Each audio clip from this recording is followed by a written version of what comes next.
Hey everybody, it's Ancient Miller and I'm back again. This time we're going to do a video. It's not really a reaction, it's kind of a reaction. It's more of a walk down memory lane. So I was talking to my next door neighbor, Jeff, and I said, when we're about the same age, right? So back in the 70s, when we were young, we used to watch television. Every kid couldn't wait for Saturday morning. We would get up early on Saturday morning just for one thing, to watch cartoons. So back in the 70s, you didn't have cable television, you didn't have streaming television, you didn't have all that.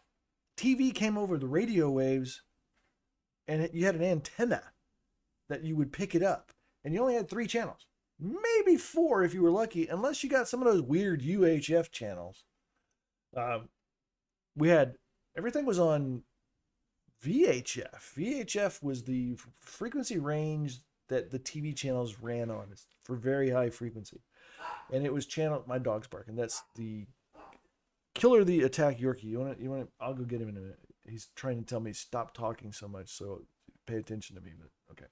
So there was three channels in your area if you were lucky. Sometimes you might have had four channels. And then you had these at an ultra high frequency, which was the reception wasn't very good and they were very localized channels. Whereas sometimes you could see things like Benny Hill, and then you might have a public television network as well. So we had where I grew up, we had three TV channels. We had ABC, CBS, and NBC from the local affiliates, and then we had a PBS channel from I think it was from Chapel Hill, North Carolina.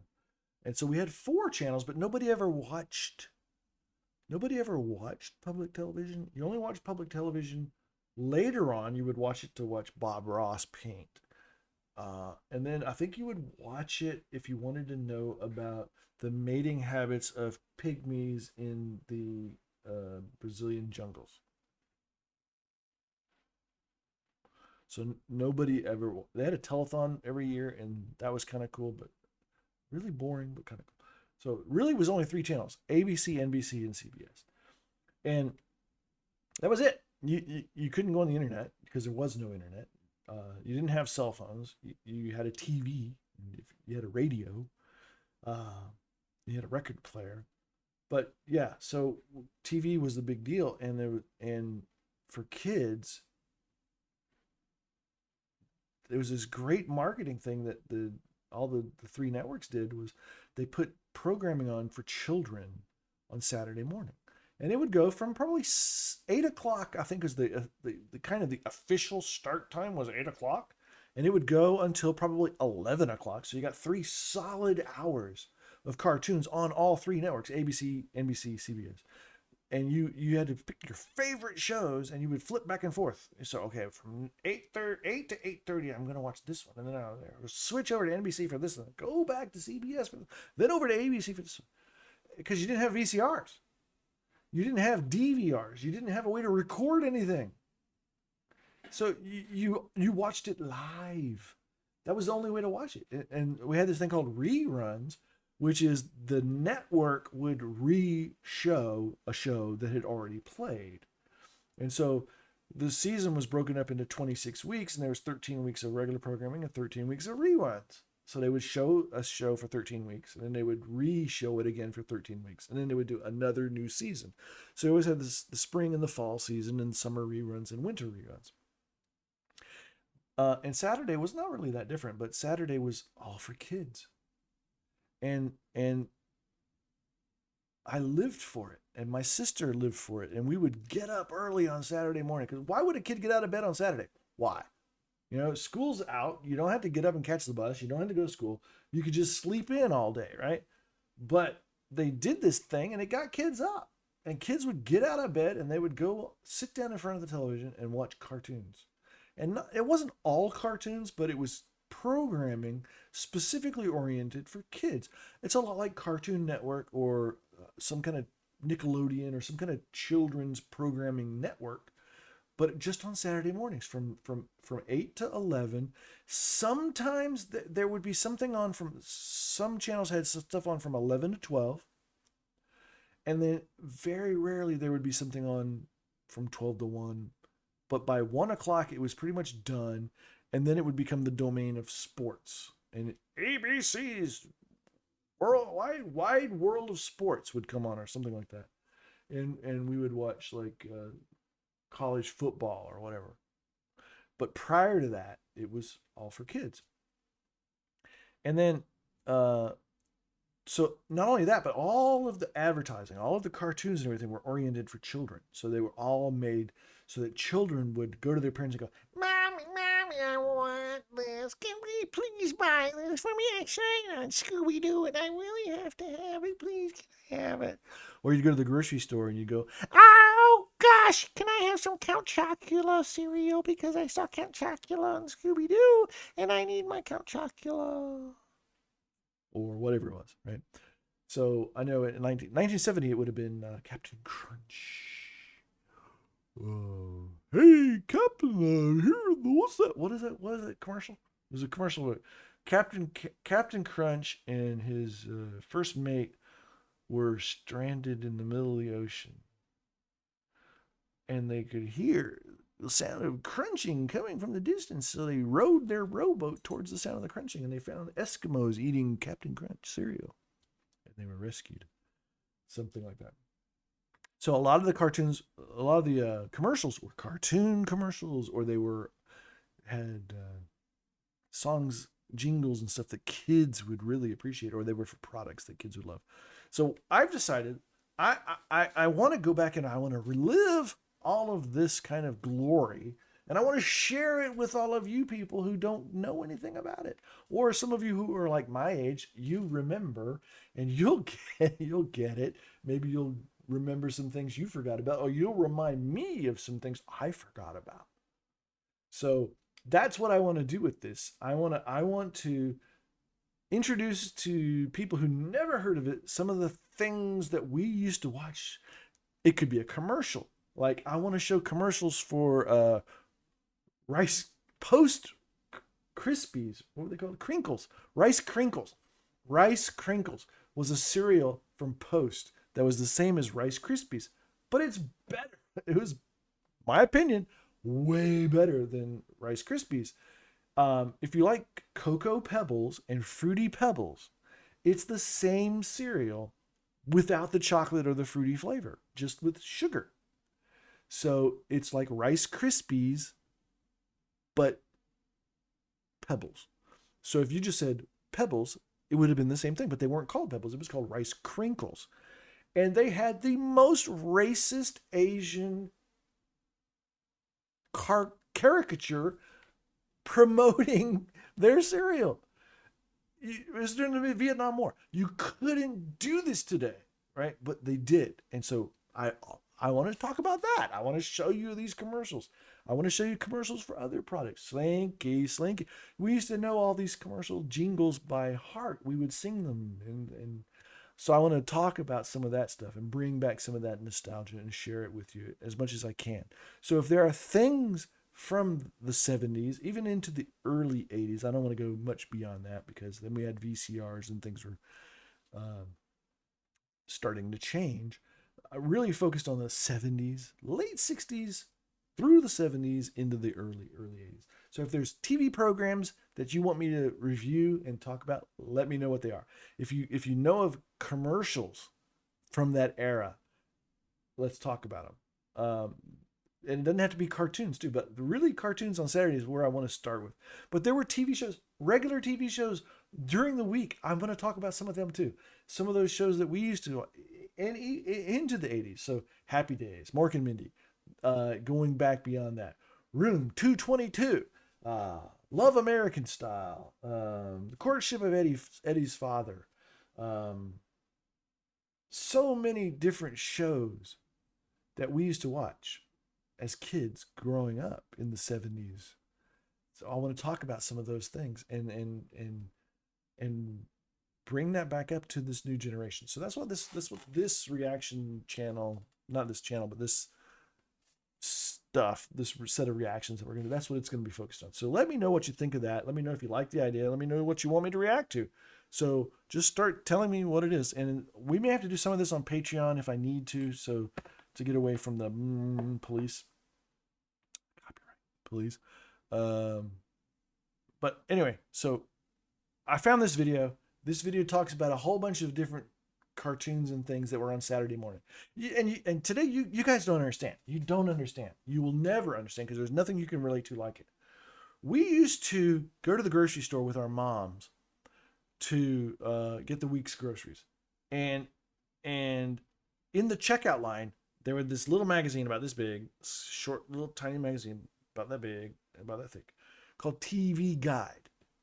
And it would list all of the TV shows and have a calendar and a schedule so you can see every day, every channel in your area that you could get. And so maybe there was channel 5, channel 11, channel 8, channel whatever. And sometimes there's more than 3. There could have been 5 or 6 or 7, including the UHF channels. There could have been maybe 7 or 8 channels that you might have access to, but generally there's 3. And it would list every day, every hour, every half hour, and it would list every single show that was available that you could watch. And you could go, oh, hey, Ethel, what's on Wednesday night? And she would go pull open the TV Guide, flip to Wednesday. And it was weekly, right? So you didn't have to worry about which week it was because that's this week. So Wednesday on CBS, we have, and pardon me if I get this wrong, I don't know what they were. Petticoat Junction. And then right on Saturday at 7 o'clock, it was Hee Haw, right? And it would tell you this, and it would have listings, and you go, oh, okay. And then they would have descriptions of the shows, so you could go and you could find out what the show was about, who plays in it, there's a whole bunch of information in this little book about what's coming on that week. You can't do that today because there's so much content that's created and produced and published, right? But back then it was 3 channels and a few more, but it was generally 3 channels. And then every fall there would be like the beginning of the new season of TV. So as kids, we would wait. We couldn't wait to get the new fall guide from TV Guide that would tell you about all the new shows that were coming on TV. What are the new shows? What's going on this season with Happy Days or whatever? And so that's how you found out about what shows were coming and what you wanted to watch, was because there was this fall preview guide for TV Guide. And that's what you would look at. And it had photographs and stuff. And you go, oh, wow, I can't wait to see this show. Oh, my God, there's a show coming on. It's called UFO. It's about UFOs. There was a show called UFO, and we'll talk about that. Space 1999. I love Space 1999. We'll talk about that. We'll talk about all these shows that were fundamental in my childhood that we don't even know about anymore. And so we're going to start today with this Saturday morning cartoon thing. And so I thought this was really cool because it shows a bunch of the beginnings of shows that we used to watch. And we would sing the jingles and we would sing the theme songs. And so I was watching this going, oh my God, I know all these songs. And so I'm going to play this and we're going to react to it together. I watched about the first 1.5 episode or 1.5 shows. I went, oh yeah, I know that. And then I was like, okay, I got to watch this together. So we're going to do this together. So let's get this going. Where is it at?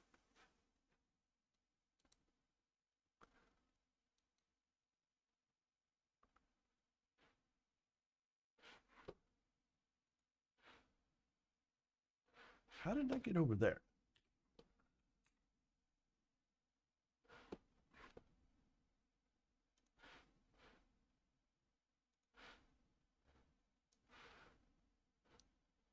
There. Okay, now I can tell. My OBS got moved on my other screen. I have multiple monitors here, and this is over there. And I'm like, how did I get over there? I'm so confused. Here we go. This is called Super 70s Saturday Morning Cartoon Intros. Classic 1970s shows and ads. So I thought this was really cool. It's about 34 minutes, and we're going to get through it. So bear with me. This is going to be a long video.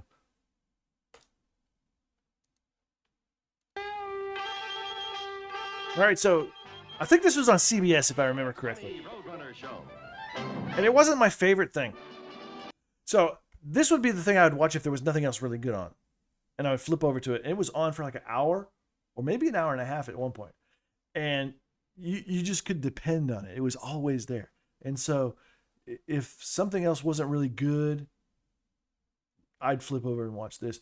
And these were like old comics that the cartoons that they put in movies before movies and stuff like that they compiled together. Some of it was new, some of it was old. You never knew what you were going to get. And you may have seen some of these things 10, 15, 20 times. It didn't matter. They were so good and so classic. But the theme song to this show, I know by heart. I know this song, and anybody from my generation knows it by heart.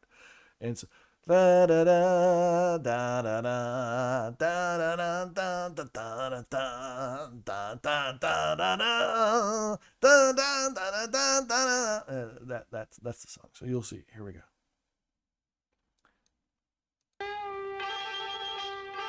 It's the Bugs Bunny Roadrunner show, and then they so it was Bugs Bunny first, and they added the Roadrunner later.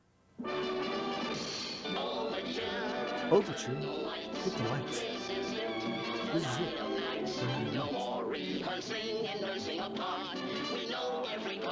We know every part by heart.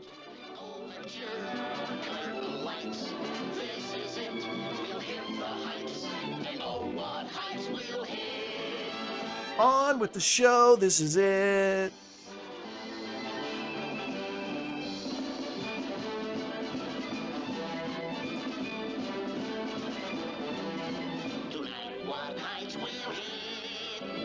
On with the show. This is it. And I don't think people today, young people today, recognize, appreciate, have anything they can compare to this. The power and the import that these shows had on us growing up. There's nothing like it today. Starring that Oscar-winning rabbit. That Oscar-winning rabbit, Bugs Bunny. My fast-feathered friend, the Roadrunner. The Roadrunner. And this song, we knew this song by heart too.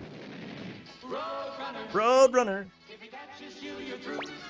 Roadrunner. The coyote's after you. Roadrunner. If he catches you, you're through. Bop, bop, bop, bop, bop. Nope. Poor little Roadrunner never bothers anyone. Running down the road's his idea of having fun. Meep, meep. So that was awesome. We used to watch that. I can't say, I would sit there waiting for that to come on. But like I said, if there was nothing better on, this was always there. The Bugs Bunny Roadrunner Show. The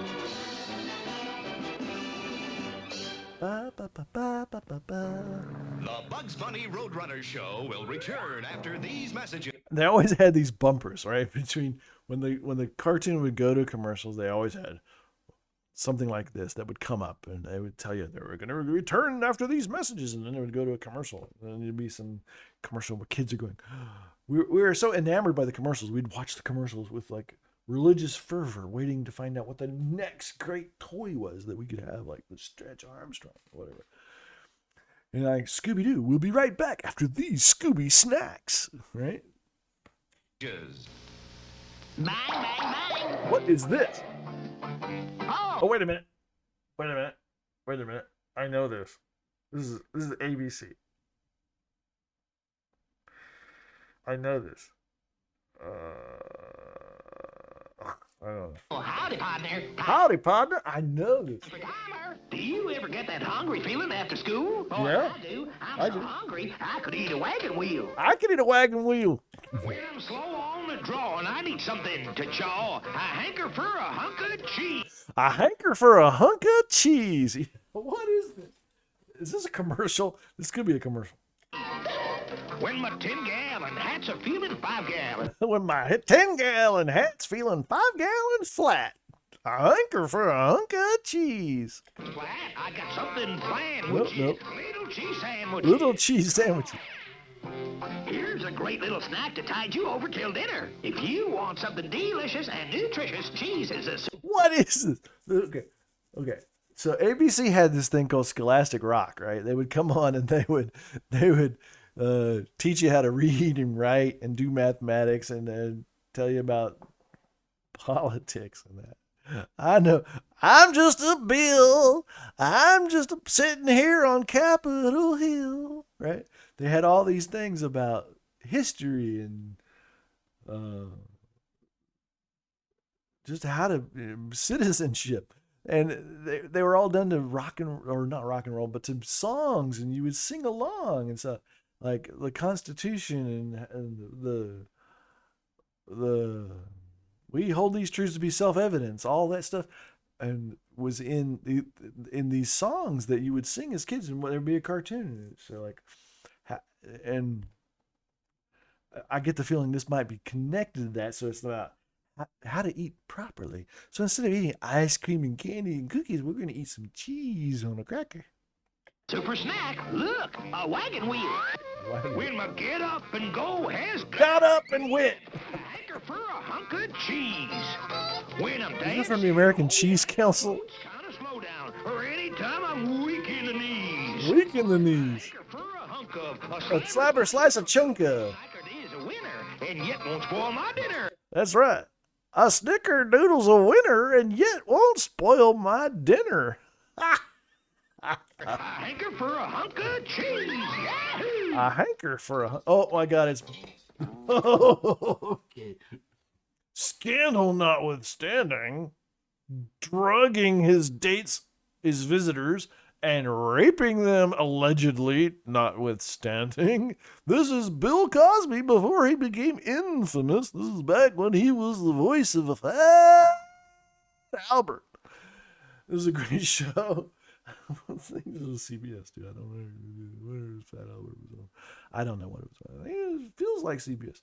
But yeah, I would watch this, I'd watch that, I'd watch this, and then, okay, what are we going to watch now? Oh, let's go. Fat Albert's on. We're going to watch Fat Albert. Fat Albert. And again, we know all the words. Huh? And I'm gonna sing a song for you. And Bill's gonna show you a thing or two. And Bill's going to tell you a thing or two about how to date rape. With me and all the gang, learning from each other. Learning from each other. While we do our thing.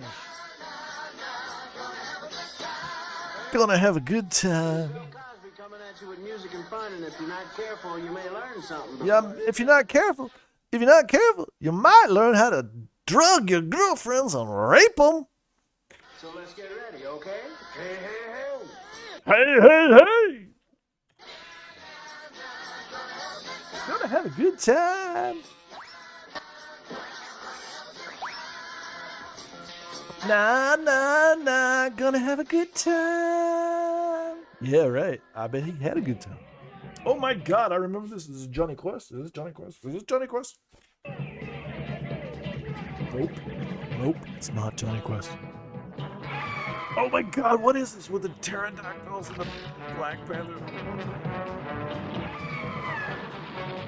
What is this? I remember this.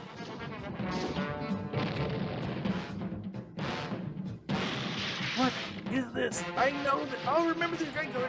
Yes! It is Johnny Quest. I was right. Johnny Quest. Johnny Quest. Johnny Quest. Johnny Quest. Johnny Quest. It's Johnny Quest. You don't shoot your laser at me. Oh, I'm cool because I have a red beard. And I fly around in this fancy jet with my friend Abu. Hi, Johnny. I'm Johnny Quest. And I've got a dog. And I'm Dr. Benton Quest, Johnny's father. And I'm just Race Bannon, the pilot. I don't have any other purpose on this show. And I'm Haji. I'm here for cultural exchange. And I'm Bandit. I'm a dog, and I go woof. Yeah.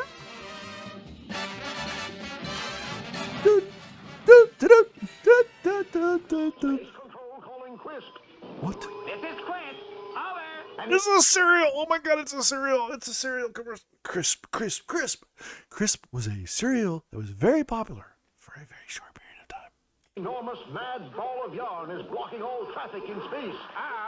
So it is. So these commercials were just as much fun as the shows, and they were created to get kids to go to the store and go, I want crisp. No, you need to eat shredded wheat. No, I want crisp. Turn back. Impossible! I must deliver this cargo of Quisp cereal. Quisp. Q-U-I-S-P. Quisp. It's got him. A naughty problem. Fortunately, there's always time for a bowl of crisp cereal. I remember that. They were shaped like little flying saucers. And they tasted really good. I can still taste them to this day. What do they taste like? It's hard to say. Not like anything else. Use your Scrooge gun. Nope. What? Use your Scrooge gun. Knit one, pearl two, knit one, Knitting needles instead. What? Knit one pearl five. What? What blinding speed. He's knitting up that mad ball of yarn faster than it can. It looks like a Hanna-Barbera cartoon, right? This is cool. Wait, I had knit necktie, 87 miles long. What? You made a necktie 87 miles long? But Quake is better. Quake. Quake. These are from Quaker Oats. That's why they've got a giant Q in the name. There's Quake, which has a cowboy as its mascot, and Crisp, which has a little alien guy with a propeller on his head. Yeah, I like Quisp. Quisp are good. Back. Get the point. Quisp from Quaker. Quaker. It's back on top again.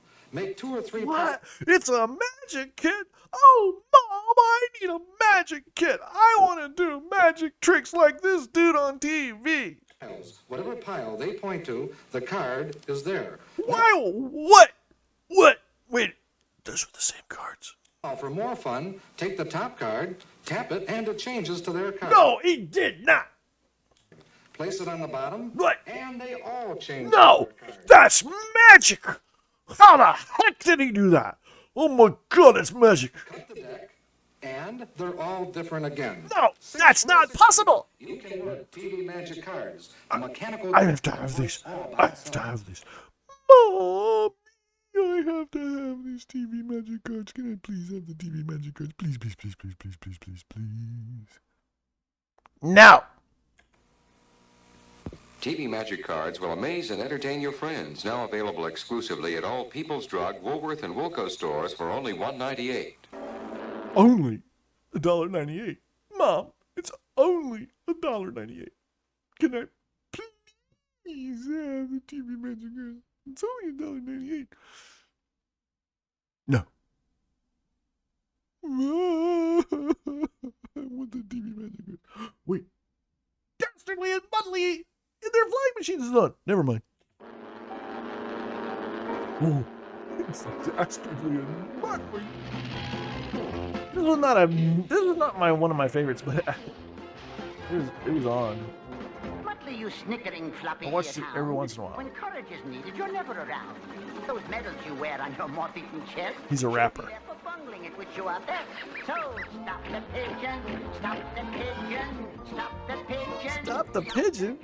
Stop the pigeon, stop the pigeon. Stop the pigeon? Why do you want to stop the pigeon? What did the pigeon ever do to you? Ow! Nab him, jab him, tan him, grab him. Stop that pigeon. What? Now. The point? What? You silly, stop sneaking. It's not worth a chance. For you'll be returned by the seat of your pants. And Clunk, you invent me a thingamabob that catches that pigeon. or I lose my job. Why are we against pigeons? What did pigeons ever do to you, dastardly? Stop the pigeon! Stop the pigeon! Stop the pigeon! Stop the pigeon!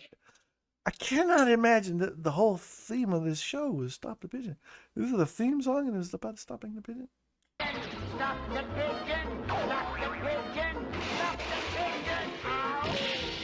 Nab him! Jab him! Always gave me the vibe of like Around the World in 80 Days kind of thing. Where guys like in this race to go around the world. That's what I always thought it was about. Stopping pigeons. Tap him! Grab him! Stop that What's up? The pigeon's a messenger, and he's carrying messages you don't want people to get, and that's Muttley. He's a dog, and he talks, and he's got a tail that does like a helicopter.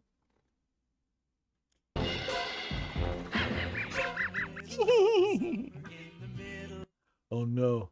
Oh no, we've changed. This is live action. What is this live action? Is it Barry Manilow teaching the world to drink Coke? I'd like to buy the world a Coke and keep it company. Ooh, ooh, ooh, ooh.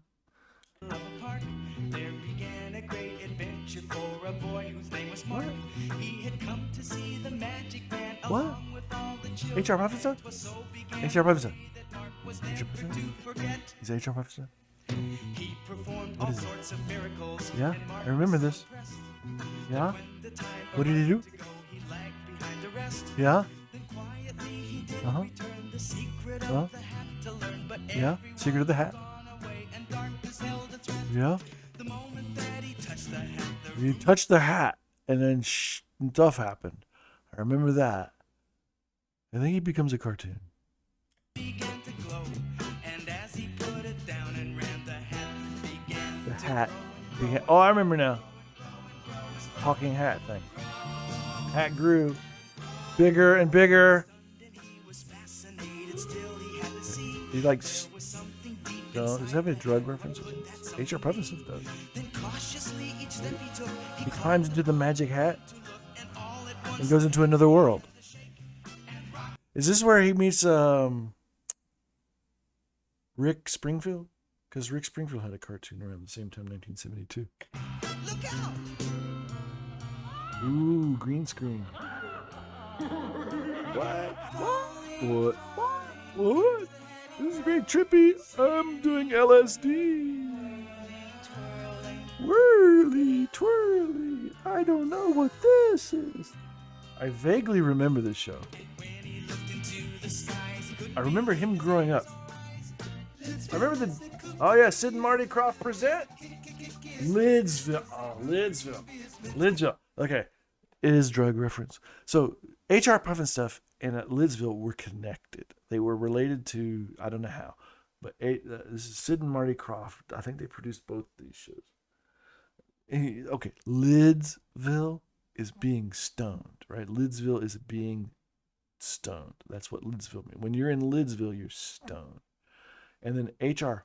Puff and stuff was a dragon who Puff the magic dragon. And it was similar to this. It was live action with people in costumes and kind of like Muppets, but not really Muppets. And then cartoon stuff too. So I think this was related and maybe connected somehow. Lidsville.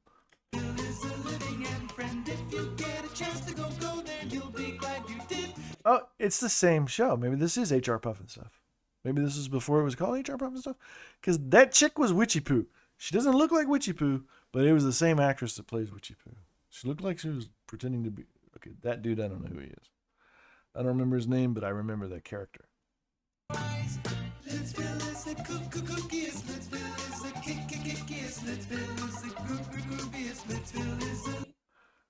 Charles Nelson Riley, he was very funny.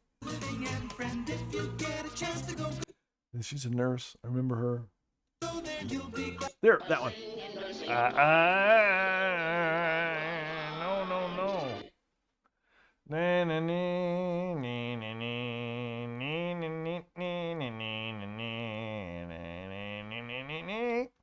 On with the show. This is it. Yeah, that one. That's, I swear to God, that's the chick that plays Witchy Poo in H.R. Puffin stuff.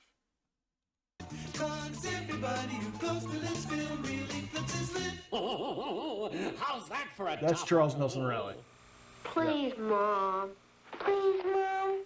Being a mother is not a popularity contest. So that character with the bald head, he's played by the actor called Charles Nelson Riley. I'm Ann Blythe. And like you, sometimes I say no to snack cakes. And when I do say yes, it's Hostess. Because Hostess never tastes so good. Hostess fruit pies, Twinkies, and They don't advertise this stuff anymore. Hostess doesn't do commercials anymore, right? But back then, on Saturday mornings, they would appeal to children, and they would sell Hostess Twinkies and donuts and cronuts, whatever the hell they're called. You know, the Hostess that went out of business and was bought by a Mexican company and then brought back. So now it's the same, but not. Big wheels. So moist and creamy, you know they're Oh yeah, that's really moist and creamy. I like things that are moist and creamy, don't you? fresh. And that's why they taste so good. Hostess fruit pies, Twinkies, and big wheels. Hostess Twinkies, cream pies, fruit pies, not cream pies. Cream pies is something else altogether. Fruit pies and big wheels. Big wheels keep on turning. Freshness never tasted so good. We're only about a third of the way through this. Oh, Dead Man's Point. What is this? Sigmund, you are rotten. This is Lidsville? Is this Lidsville? Scram! Get out of here. I know this show. It's like Lidsville. Nothing like a day out on the beach. Oh my God. That's the kid from Jody and what's it called? Family Affair. There was a kid from Family Affair. What was his name? Jody was the character's name in Family Affair. I don't know the actor's name. He's a child actor. He probably was a drug addict and died at 27 or something. God, I hope not. I don't know anything about you, guy. If you're alive, bless you. And if you died, I'm so sorry. But, you know, that happens to child actors a lot. But, yeah. Yeah. What show is this? I remember this, though. They reminded me of the characters from McDonald's. Hamburger. Which was the thing on Saturday. You'd watch the cartoons and Sigmund and the Seaman. See, again, Sid and Marty Krofft. Johnny Whitaker, that was the kid's name that played in Family Affair, and he was Jody in Family Affair. And Johnny Whitaker's the kid's name, the red hair. So Sid and Marty Krofft, they had success with one show, which was live action with these cartoon-like characters dressed in costumes. So they made a bunch of them. There was a whole bunch of them that came out, and this is another one.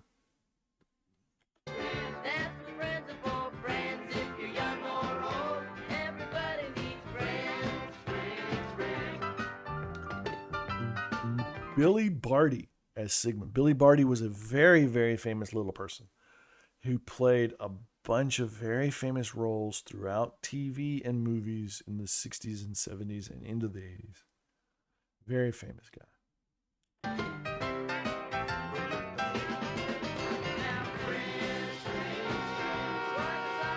This looks like mid-70s to me. I don't think this was a big hit. I don't think it was successful because I don't remember it being around very long. Got the Beach Boys vibe going on. Friends, friends, friends. And that was Johnny Whitaker singing. Oh, is this Isis? This is a pyramid. That is an ancient Egyptian pyramid with a gash in the side. Oh, my queen. Oh my God, what is this? Oh, my queen, said the royal sorcerer to Hatshepsut, with this amulet, you and your... I know this. I know this. I know this. I know this. Somebody transforms. Your descendants are endowed by the goddess Isis. Yes. With the Isis. That's what I said, Isis. powers of the animals and the elements. Wonder Kids? What is this? You will soar as the falcon soars. Yes, soar is the falcon soars. I remember that. Run with the Run like a gazelle. speed of gazelles and command the elements of sky and earth. 3,000 years later, a young science teacher 3,000 years later, a young science teacher. dug up this lost treasure. Yes, she did. Oh, it is Isis. It's Isis. Isis. Isis. Isis. One of my very first crushes, Joanna Cameron. Oh my God, she was so pretty. Joanna Cameron. She was heir to the secrets of Isis. And so, unknown to even her closest friends, Rick Mason and Rennie Carroll, she became... And unknown to her closest friends, Rick Carroll and whatever her name is, and she is the token person of color that we put in this show just so that we could say we did in 1973. became a dual person. Andrea Thomas, teacher. Almighty Isis. Almighty Isis. And Isis. And she puts on a little tiny skirt. Defender of the weak. Yes, Champion of truth and justice. And she reminded me so much. So much. So much.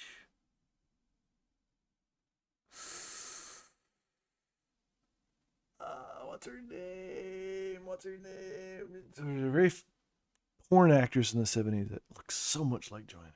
It's ridiculous. Oh, God. Andrea. Something. Oh, this is the Shazam show. So, okay, they had Shazam, and this was a spin-off of Shazam. Shazam was this like Native American dude who rode around in a Winnebago. And whenever there was like injustice or something that needed solving, he would stop the Winnebago and he would get out and go, Shazam! And he would turn into a superhero and he would fly like Superman and he would go beat up people.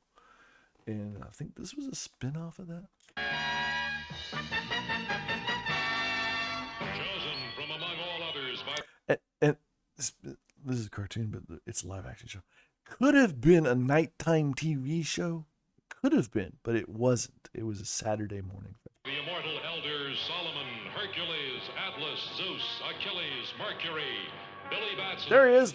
See, he's Shazam. That's Billy Batson, and his mentor that looks like Hugh Hefner. That's Billy Batson, and he is the guy who becomes Shazam. He just says Shazam and turns into a superhero.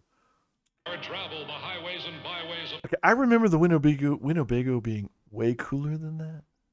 You just shattered my dreams, dude. I thought it was way cooler than that.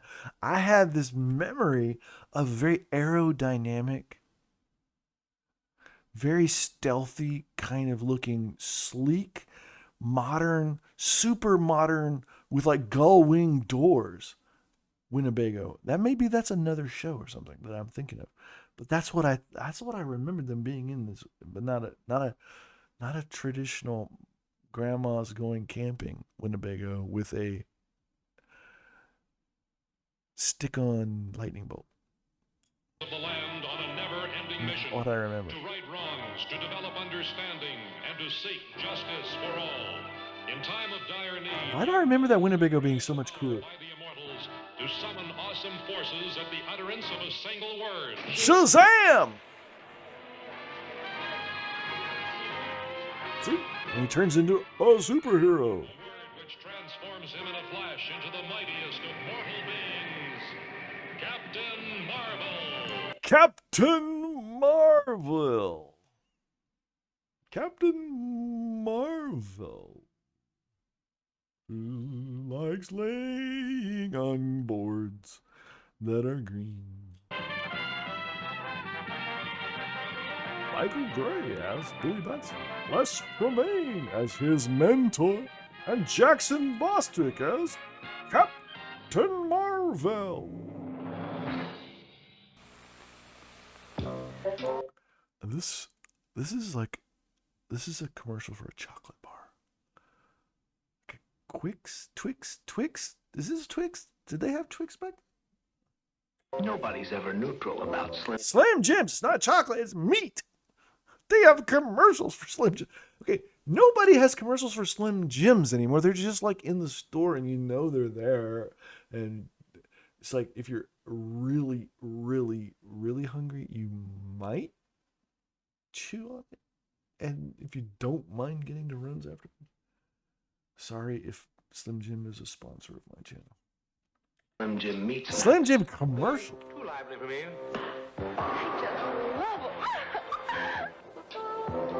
Oh, no, I'm afraid they're not my cup of tea. I love them.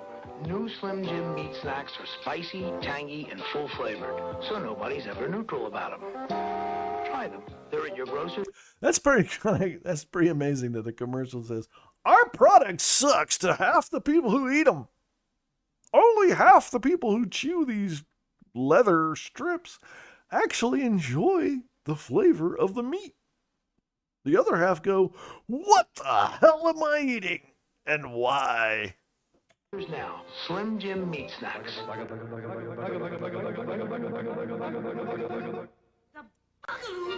What? Another Sid and Marty Krofft show. I remember this vaguely. The Bugaloos. I didn't like it. That's why I don't remember. Flying high, 'cause I smoked weed before I jumped off the roof. We're all high, 'cause Sid and Marty Krofft only make shows that have drug references. Happy as a summer breeze. Martha Ray. The Bugaloos, the Bugaloos. The Bugaloos. We're not bugs, but don't squash us. That feels like something that would have been on public television, but it wasn't. I just don't remember. I remember it, but I don't really think I ever watched it because I went, oh my God, this sucks so bad. Marshall, Will, and Holly. There you go. Marshall, Will, and Holly. We all know what they are, so we can sing along with this one. Marshall, Will, and Holly, they're all from the land of the lost. Routine expedition met the greatest earthquake ever known. Marshall, Will, and Holly. Yeah, they're on the greatest expedition. Or they're on an expedition. Met the greatest earthquake ever known. I remember this. I love this show. This show was very cheaply produced. It had really crappy effects, really bad costumes, but the stories were so good. It could have been on nighttime television as a main thing, but yeah, the stories are phenomenal. The stories are great. I highly recommend, and it ages pretty well. Just like that. That's them on a raft down a river after an earthquake.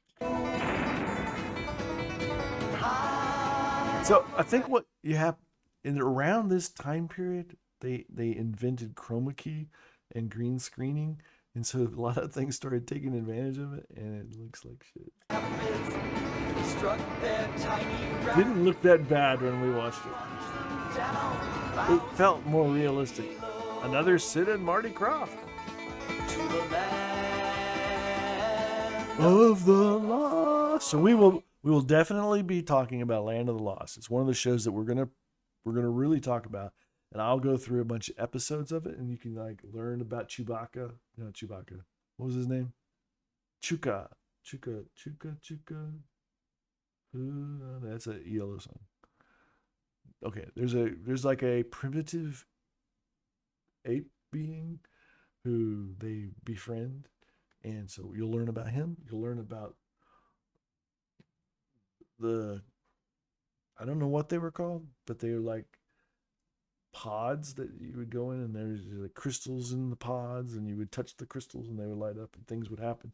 Yeah, we'll talk about that. We're going to go through this show because this is one of the ones we're definitely going to experience.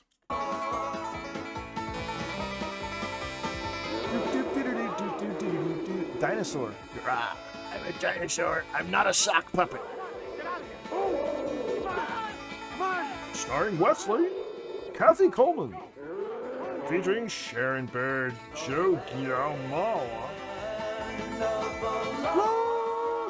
and Spencer Milligan as Rick Marshall. So you're the dad, and you're like the old dude, and you're the thing that holds the family together, and you get the least credit. Land of the Lost. We're gonna hide in a cave. Rah. Dude, Land of the Lost was great. Okay, this is a commercial for some kind of toy. Mattel Toys. Russian, Canadian, Chinese. What?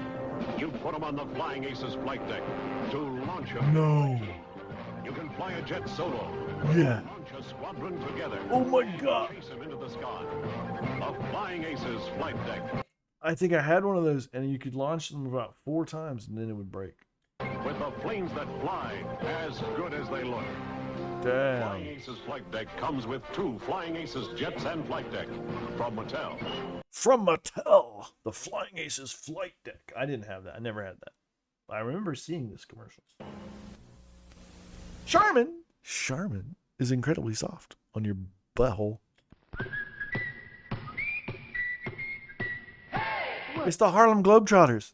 Dude, Harlem Globetrotters is a fake basketball team who plays fake basketball games as an exhibition as an exhibition to showcase their amazing basketball skills that would never really work in a real game. And then they made a cartoon. I think this was CBS too. I think this came on right after Bill Cosby's. Might have been NBC though. It was definitely not ABC. I don't remember. I could be completely wrong. Whatever it was, I didn't watch it that much. I watched this every once in a while. It's funny. It's funny. Curly Joe.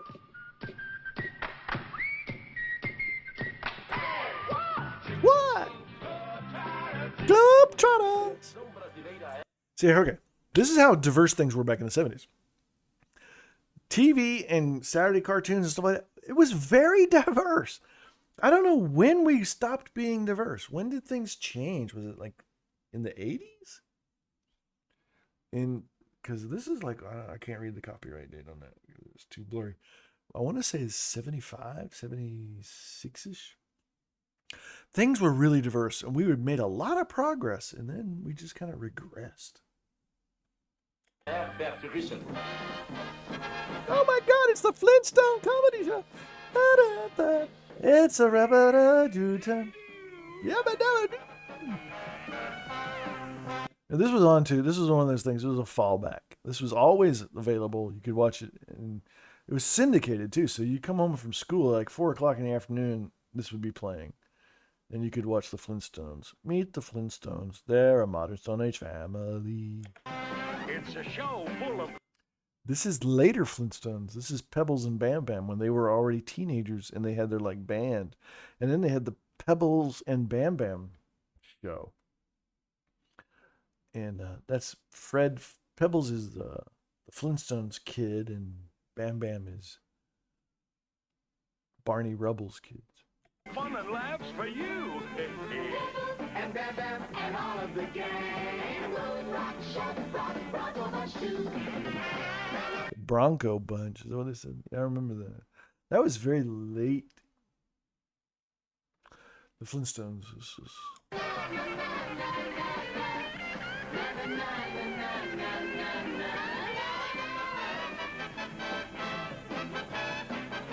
Yeah, I didn't remember. I didn't really like this. I didn't watch a lot of this era of the Flintstones. We got Fred and Barney too. Fred and Barney, I watched a lot of. Yabba dabba do. So they did the teenagers to try to appeal to an older audience because they wanted to appeal to the 13 to 15, I guess. I don't know. So they wanted to have these kind of cool, and it was a very popular thing, right? So you had them doing a musical thing as a band. You had the Archies that were a band. You had Josie and the Pussycats. They were a band. There was all these different cartoon bands at the time that were going around. And then not only cartoon bands, you had other variety shows, which we'll talk about a bunch of variety shows too. Donnie and Marie, and Sonny and Cher. A bunch of variety shows that we used to watch. What was that guy's name? Jim, the Wildwood Weed guy. He had a variety show that was really popular, really funny. And so there was a lot of musical things like the Partridge Family. I think they had a cartoon too at one point. The Brady Bunch. I think the Brady Bunch had a cartoon too. If I remember correctly. And they had bands and did music. So It was kind of a popular, trendy thing.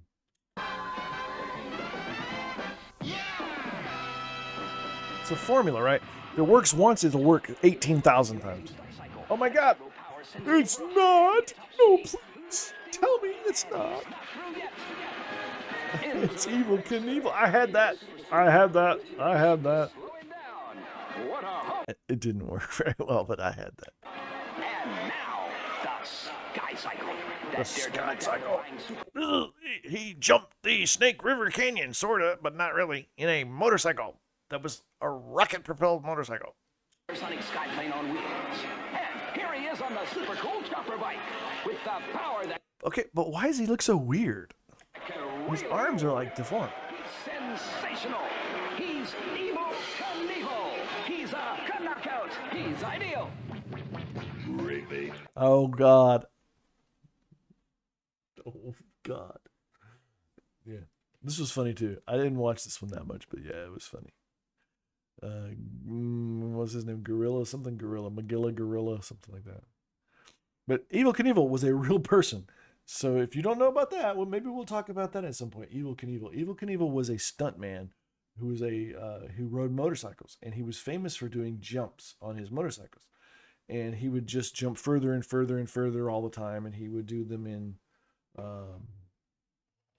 different locations and do these big stunts, and they would do like live broadcasts of Evil Knievel jumping 37 stretch limousines at Caesar's Palace, and he would come down the motorcycle and jump in the air and then run into a bus and flip over and crash and go spinning and flying along the grass and the ground or whatever, and break 17 bones in his body. And yeah, he nearly got killed many, many times, but it was amazing. And then he kind of jumped the shark when he decided to have a rocket-powered motorcycle that would go off a ramp and go over this big giant canyon, like the Grand Canyon, but smaller, called the Snake River Canyon. Go whoosh over the Snake River Canyon and pop up, shoot, and land. He didn't make it. And after that, his trajectory failed. And his career kind of went down after that because he didn't make it. If he had made it, man, oh man, it probably would have been the sky's the limit. But even at that, he was still super famous. Over 40 feet high. Grape Ape. Grape Ape. That's who he is, the Grape Ape, because he's purple. I didn't watch Grape Ape that much. A bit shy. Grape Ape. But a super strong guy. Yep, that's me. The great Grape Ape. I never really got it. I like big giant 45-foot tall gorilla that's called the Grape Ape. Okay. Grape Ape. He will really put down Grape Ape. any bad guy around. What does he fight crime? Grape Ape. Yeah, he puts guys in jail. See him jogging block after block. Things begin. That looks like the same van from Scooby-Doo. The big gorilla. Hanna-Barbera. I do not recommend. I don't really know Grape Ape that well. Sorry, guys. Wasn't my thing. I was watching other shows at the time.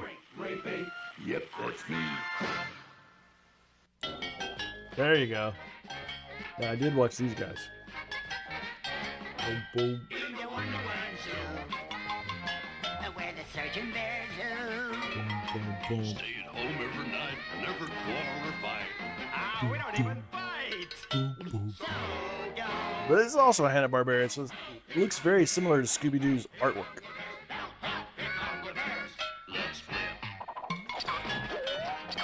What were they called? There's something bears.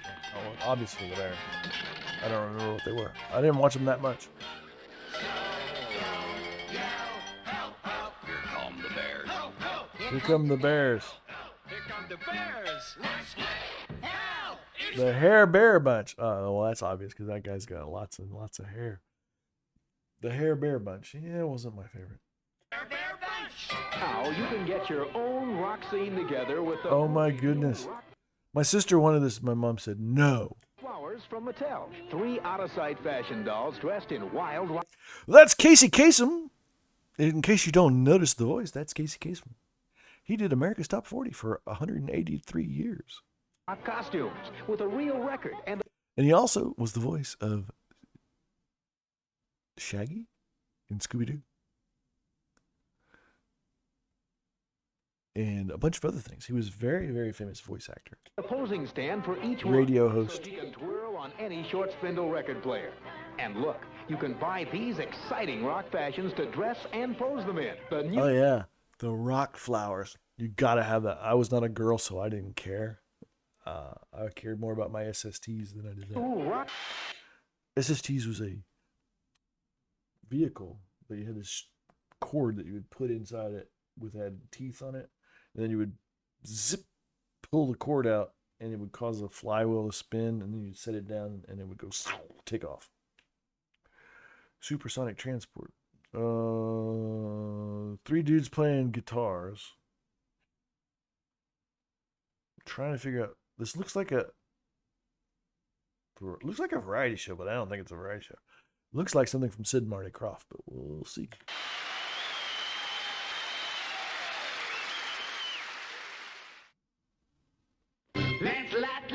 Okay, I don't know who that was, and it didn't tell me who that was. It could have been the Hudson Brothers. The Hudson Brothers. The Hudson Brothers, the Hudson Brothers, the Hudson Brothers. I bet that was the Hudson Brothers. Do you know who the Hudson Brothers were? Do you know who Kate Hudson is? She's Goldie Hawn's daughter, right? Goldie Hawn's daughter, Kate Hudson. Her dad was one of those 3 dudes, the Hudson Brothers. And they had a Hudson Brothers Variety Hour, which became H.R. Pufnstuf, if memory serves me correctly. Or one of those other shows. They kind of all merged together. But it was a Sid and Marty Krofft show. They played music and they did a bunch of stuff, comedy skits and stuff like that. Secret Jim. This is Lancelot Link or something like that. The Secret Agent. Yeah, Lancelot Link, the Secret Agent Chimp.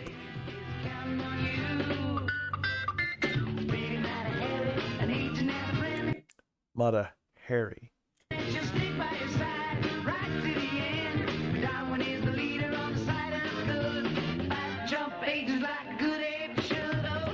This is not one of the things I watched that much.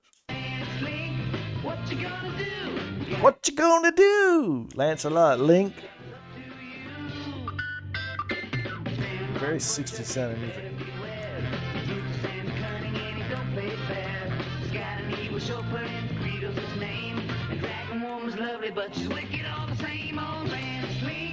What you gonna do? What you gonna do?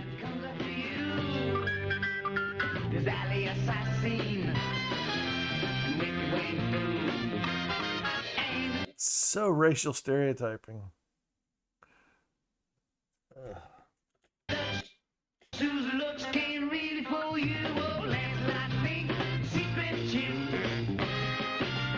Lancelot Link, Secret Chimp. Okay, move on. Okay. The lovely Mata Hari. Oh, come on. Stop with the Lancelot Link. This guy must have, whoever did this video must have really liked Lancelot. Alright, we moved on. Super Sugar Crisps. Super Sugar Crisps was a cereal, and they changed their name to Super Honey Crisps because Super Sugar Crisps was no good. You couldn't call things sugar anymore. Sugar smacks, right? You had all these cereal that were sugar in the name, and they had to take that out because sugar was bad for you.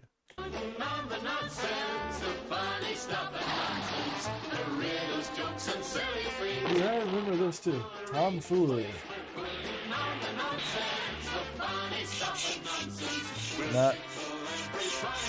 It's not really. It's. I remember that guy.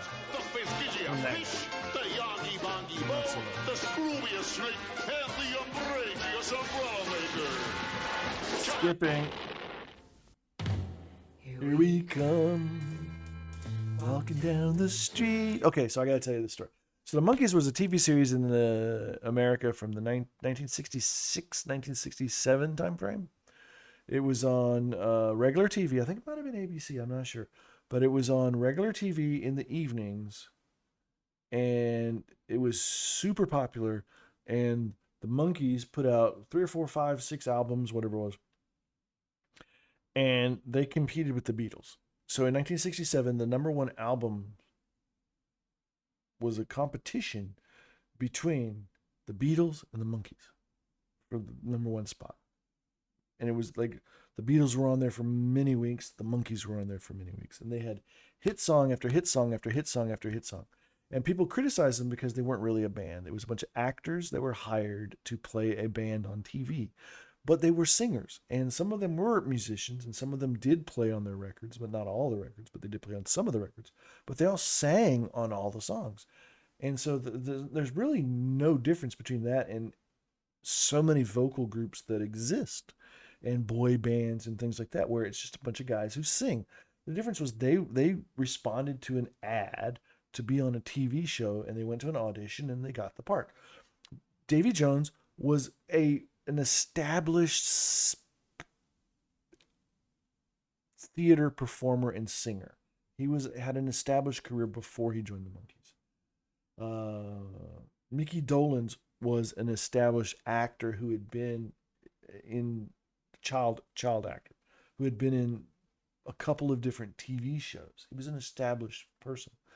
The other two guys weren't. They were unknowns who were hired because they auditioned well. Peter Tork was a musician, and Mike was a musician. They played guitars and they did stuff.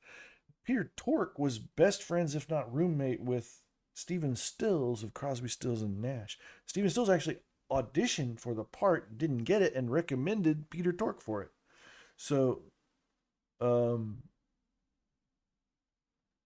they were all very talented people, and they sang all their songs. And they got a lot of shit for not being legit, even though they're every bit as legit as NSYNC or Backstreet Boys or any group.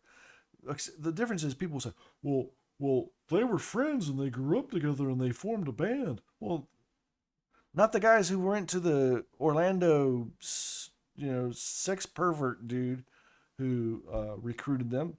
They didn't know each other. They weren't best buddies before. They were pulled together and auditioned and got the job in a band. It was a prefabricated band. So no different for the Monkees. So it's time to stop giving them shit and say they were phenomenal. The songs were written by the best songwriters of the era. The music was played by the best studio musicians of the era, who were on hit song after hit song after hit song after hit song after hit song. And so when the Wrecking Crew played for the Beach Boys, nobody gave the Beach Boys shit for not playing their own instruments and saying you guys are fake. But when the Wrecking Crew played for the Monkees, then suddenly, oh, you guys suck because you don't play your own instruments. You've got what's his name? Glenn Campbell. You got Glenn Campbell in there playing guitar and singing and back up on your songs, dude. You're not playing that. Okay, well, the Beach Boys had Glenn Campbell playing guitar and singing backup too. All right? So it's time we move away from that narrative and give these guys the credit that they were due for being phenomenal performers and having a catalog of songs that is amazing. And okay, so that was 66 and 67, and then the show went away. But then it came back in syndication on Saturdays. And so I saw the show when I was a kid and loved it. And my sister was in love with Davy Jones, and we listened to the music religiously, and we had every one of their records. I still have them. And then so here we are as kids on Saturday, and this is later in the day. It's like 11 o'clock or something. It was towards the end of the period this would come on, and it was like it was the Monkees, and it was rebroadcasting of the Monkey shows from the 60s, and they also had a Star Trek cartoon that came on. that was short-lived, but it was a cartoon that continued the Star Trek TV show from the same time period. Anyway, so this is the Monkees. So this is not something that was produced specifically for Saturday. It was rebroadcast on Saturday. And I watched it every Saturday. Every Saturday. Really just-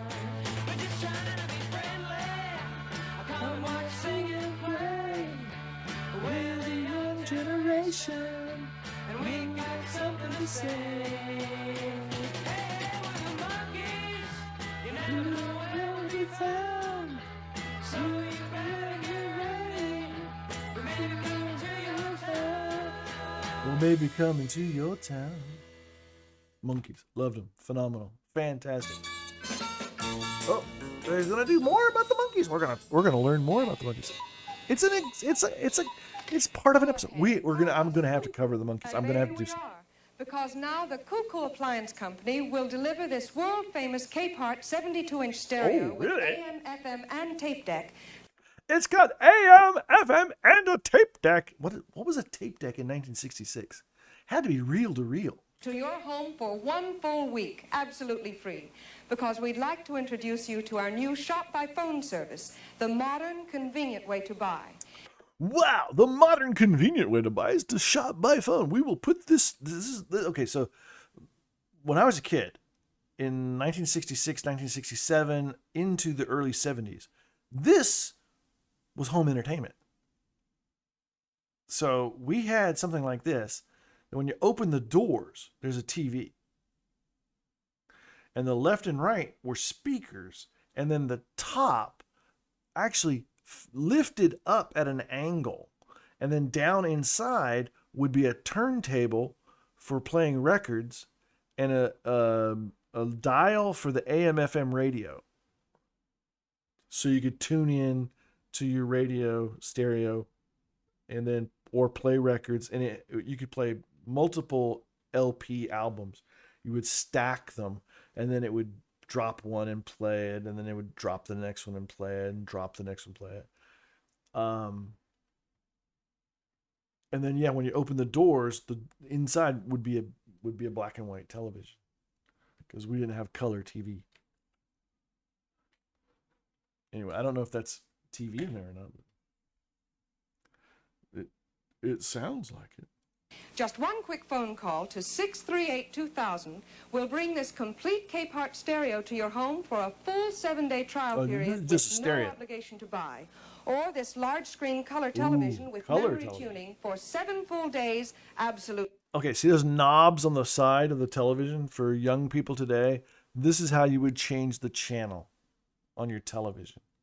So the top knob was for VHF, very high frequency, and the bottom knob was for ultra high frequency. And so if you wanted to watch one of the main broadcast networks like ABC, CBS, NBC, or PBS, you would use the top dial, and you would have channels 2 through 13, right? I don't know why. Channel 2, 3, 4, 5, 6, 7, 8, 9, 10, 11, 12, and 13. And then channels above that would be UHF. And so you would have to use a different dial to tune those in.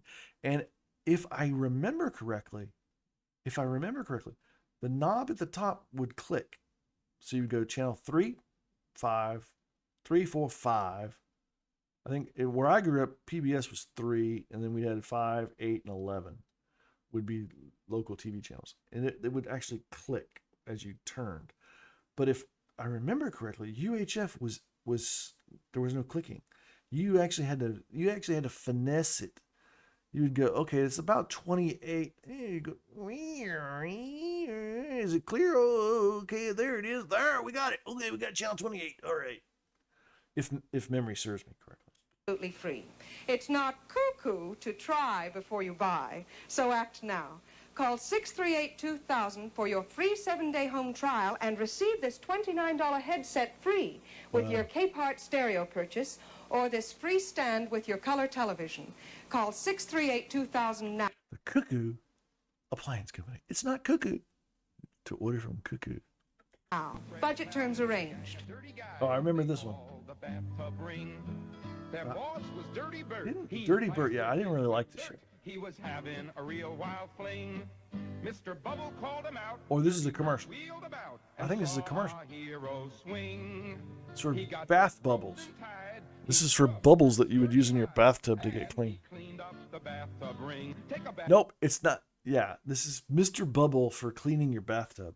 With Mr. Bubble and give Dirty Bert. Yeah. You would take a bath with Mr. Bubble. You'd get a bubble bath. It would be a big bubble bath, and it wouldn't leave a dirty ring in the bathtub. That was the whole thing. It didn't leave a dirty ring. But it did. All right, this is Scooby-Doo. Scooby-Dooby-Doo, where are you? Where are you? We got some work to do. We got some work to do now. Scooby-Dooby-Doo, where are you? We need some help from you now. Come on, Scooby-Doo, I see you. Got silver, you're the real deal, 'cause I can see the way you shake and The way you shake and shiver. Shimmer.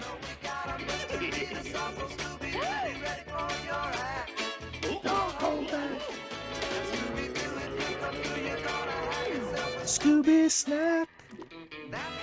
That's a fact.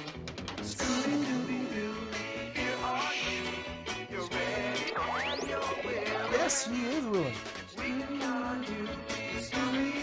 This was the greatest show. I love Scooby-Doo. The characters were so well done.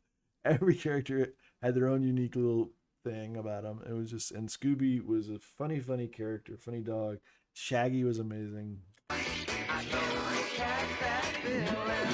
It's iconic. This is HR Pop stuff. This iconic part of my childhood was Scooby-Doo. This is HR Pop stuff. This is the one. This is the pinnacle of Sid and Marty Krofft. This is the one. This kid has a magic flute. He plays the magic flute. He hangs out with magic mushrooms and big giants called Puffin Stuff. Push your bed when things get rough. HR Puffin Stuff. Can't do a little 'cause you can't do enough. That's it. You can't do a little because you can't do enough. Marijuana. This is a song about marijuana. HR Puffin Stuff. Can't do a little because you can't do enough. What the hell else are they talking about? Nothing else makes sense, right? Once upon a summertime, just a dream from yesterday, a boy in this magic golden flute heard a boat from off the bay. Nice boat. Play with me, Jimmy, come and play with me, and I will take you on a trip far across the sea. He's British. But the boat belonged to a kooky old witch. There's Witchy Poo. She had in mind the flute to snitch. From her broom broom in the skies, she watched her plans materialize. She waved her wand. Waved her wand. And the pretty little blue boat turned into this evil-looking, mean boat. Dark boat. The skies grew dark to see. And it got dark and scary. It's scary. It became scary because of Witchy Poo. I remember being scared. I remember being scared. Grew rough and the boat sailed on and on and on. But Puffin Stuff was watching too and knew exactly what to do. He saw the witch's bold attack, and as the boy was fighting back, he called his rescue racer crew as often they'd rehearsed, and off to save the boy they flew. But who would get there first? But now the And he's still carrying his magic flute. washed ashore, Puff arrived to save the day, which made the witch so mad and sore. She shook her fist and screamed. He's blowing air on you with a bellows. That's gonna dry him off real quick. Hey kid, here, take some weed. HR Puffin Stuff, Can't do a little, but you can't do enough. HR Puffin Stuff, can't do a little 'cause you can't do does that mean? Okay, take it out of context. Take it out of context and try to tell you, what does it mean? What does it mean? HR, puffin stuff. Can't do a little because you can't do enough. What does that mean? What is it referring to if it ain't drugs? HR pumping stuff. He's your friend when things get rough. HR pumping stuff. Can't do a little cause you can't. Hey kid, have a cat. Okay, this is like that commercial that we had at the beginning. That was like a cowboy or something. Cheese thing. I think this is a commercial too. Carrot. Yeah, this is the same dude, right? So, okay, I got a hankering for a hunk of cheese, right? So now, not only do we want you to eat cheese, we want you to eat vegetables. You need to eat your vegetables, boy. Don't you know your parents aren't good enough at raising you and teaching you how to be a good person. So we're going to teach you to eat your cheese and your vegetables. Here, have a carrot. Carrot sticks are yes indeed. They are delicious. If you must eat in between meals, why not eat nutritious dishes like... Yes, if you have to eat between meals, why not eat nutritious dishes?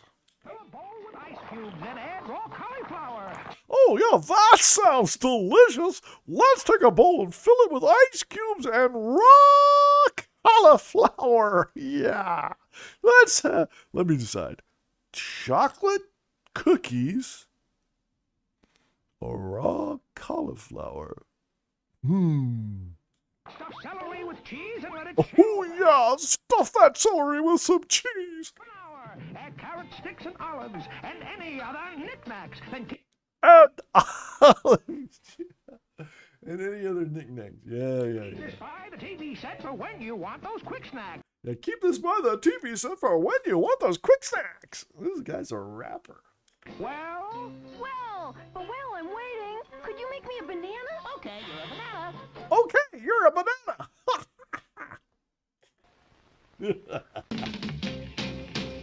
Okay, this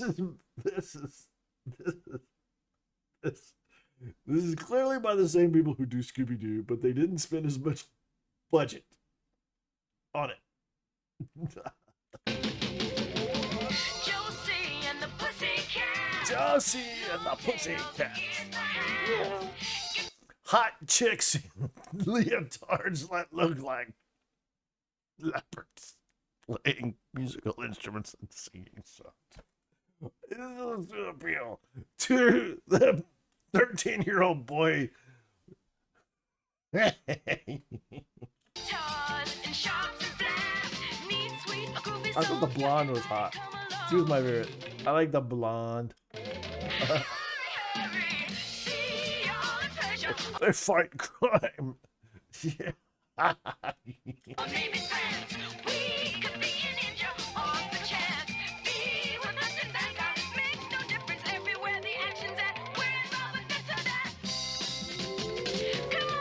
And see, even this show was diverse, right? This is, I don't know when this was, like 1973 or so.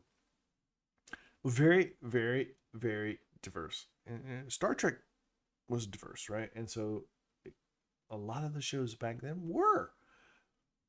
And I don't know what happened.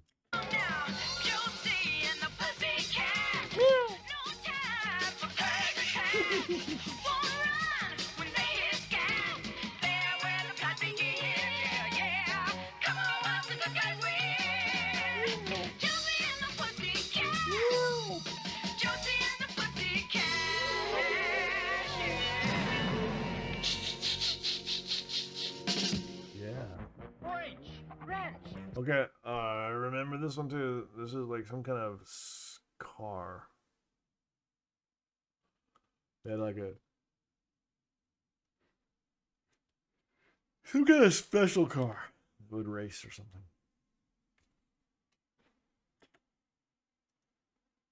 Why is it not working? My computer's frozen!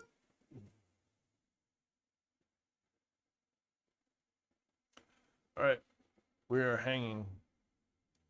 Socket, There. socket, plugs, motor, tires, chassis, speed wagon. It's like a dune buggy. Big race today.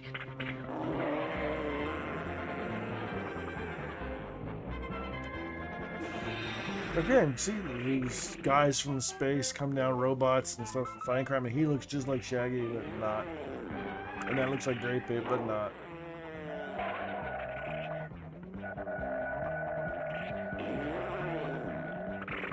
What was this called? I cannot remember. In my carburetor. Yeah. I don't remember. I remember this so well, though. I just don't know what it's called.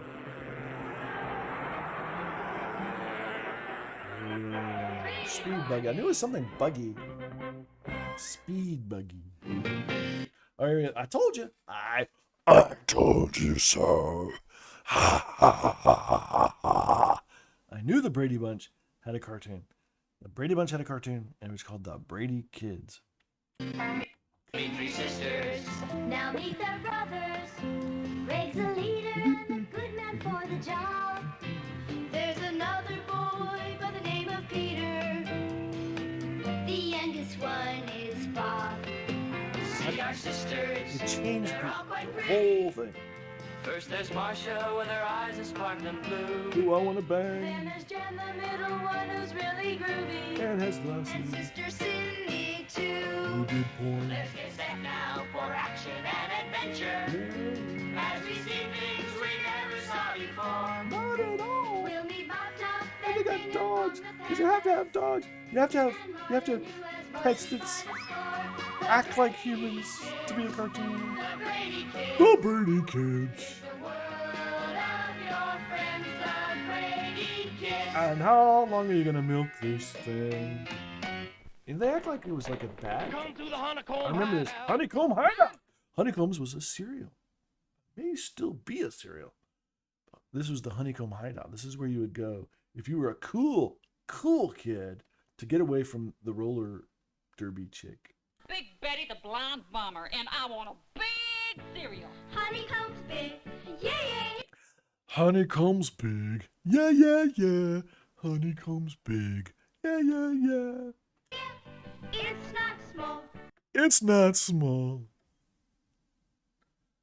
I was going to say this is the story of my private parts, but that would get me in trouble. No, no, no. Honeycomb's got a big, big bite. Big, big taste and a big, big bite. A big, big taste and a big, big bite. See, I remember that, but I want to know, did any of these kids go on to be like famous actors and actresses in Hollywood? Like, did they get an Academy Award after this? Right. A good breakfast featuring post honeycomb cereal gives you Post Honeycomb. Look how big it says honeycomb on that box. Big, big bite. Big, big bite. It tastes right. It tastes right. It tastes right.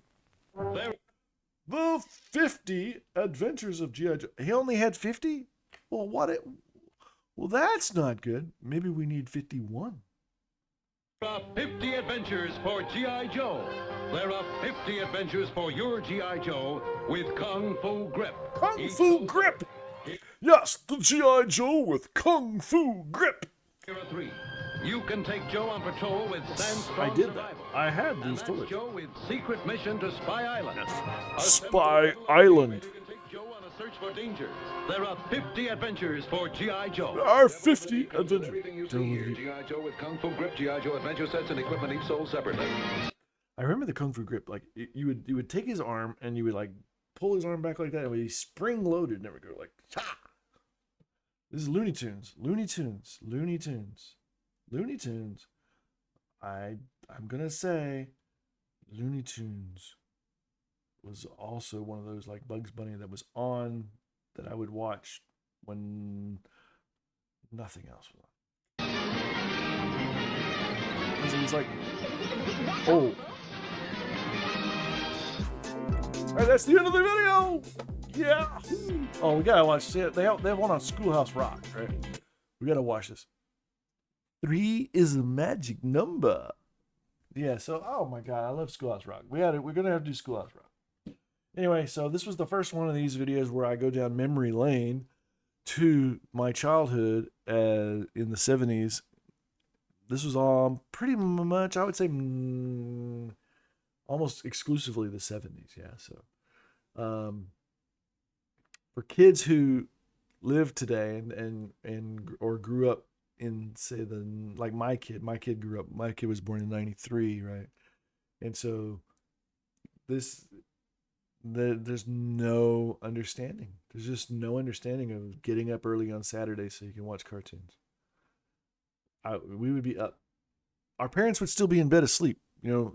Quite often my dad would be in bed with a hangover, and my mom would be like dragging up in the morning and making coffee and stuff. And my sister and I were already watching TV, going, "Hi, Mom, we're up already. It's Saturday." And then they tried to do something like this on Sunday. It just didn't work, and nobody wanted to do it 2 days in a row, I guess. So, and Sunday, if you got up early, your parents would make you go to church, and we didn't want to do that, so we'd sleep in on Sunday. But yeah, this is a lot of the cultural stuff that we ran into. So that didn't touch on a lot of the shows that I want to touch on. So we're going to do more of them. But some of the ones that I am going to talk about, it did touch on them. So anyway, I hope you guys appreciated that and can experience a little bit of what the 70s was like as a kid growing up and see how radically different it was. And yeah, what shows do you have today that you feel that connected to or that had that big of an impact on your life today? And am I wrong? Because it feels like there's just nothing. There's nothing that's like that. I don't know. Frozen? I don't know. So anyway, that's that. So if you guys like that, make sure you please hit the like button on my video so that it helps with the algorithm so more people can get to see this. I'm not, nothing I'm doing is monetized, so that I know of. So this is not about making money for me. It's just about reaching out to people and sharing my experiences and seeing if you can relate. So anyway, have fun. I thought that was fun. If you didn't like it, well, sucks to be you. We'll talk to you next time.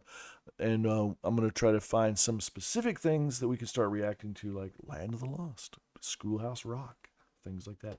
Talk to you next time. See ya. See ya later.